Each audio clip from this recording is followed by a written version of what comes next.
ഒരാളെ നിങ്ങൾ കണ്ടുമുട്ടിക്കഴിഞ്ഞാൽ ആദ്യം തന്നെ നിങ്ങൾ ചെക്ക് ചെയ്യേണ്ടത് അവൻ ഫിസിക്കലി ഫിറ്റാണോ, അതുപോലെ തന്നെ അവൻ സെൽഫ് ഇമ്പ്രൂവ്മെൻറ്റിന് വേണ്ടി ജെന്യൂനായിട്ട് വർക്ക് ചെയ്യുന്നുണ്ടോ. അതായത് അവൻ്റെ സെൽഫ് ഇമ്പ്രൂവ്മെൻറ്റിന് വേണ്ടി അവൻ്റെ ഫിസിക്കാലിറ്റി, അവൻ്റെ മെൻറ്റാലിറ്റി, അവൻ്റെ നോളജ്, അങ്ങനെ എല്ലാ മേഖലകളിലും വർക്ക് ചെയ്യുന്നുണ്ടോ എന്ന് നോക്കുക.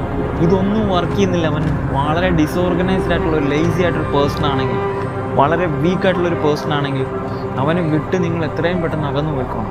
അവൻ എപ്പോഴും സാഡ്നെസ്സാണ് സ്പ്രെഡ് ചെയ്യുന്നതെങ്കിൽ, അവൻ എപ്പോഴും അൺഹാപ്പിനെസ്സും അൺലക്കുമാണ് സ്പ്രെഡ് ചെയ്യുന്നതെങ്കിൽ അവനെ വിട്ട് നിങ്ങൾ അന്നേരം പോയിക്കോണം. അവരോട് നമ്മൾ സഹതാപം കാണിച്ചിട്ട് ഒരു കാര്യമില്ല. Because they are true demons. അവർ യഥാർത്ഥ ഡീമൻസാണ്.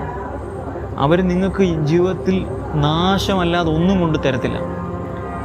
നിങ്ങൾ വിചാരിക്കും അത് നിങ്ങളുടെ കൂട്ടുകാരനും സഹോദരനും അയൽവാസിയും ഒക്കെ ആയിരിക്കുന്നു. പക്ഷേ അങ്ങനല്ല. അവർ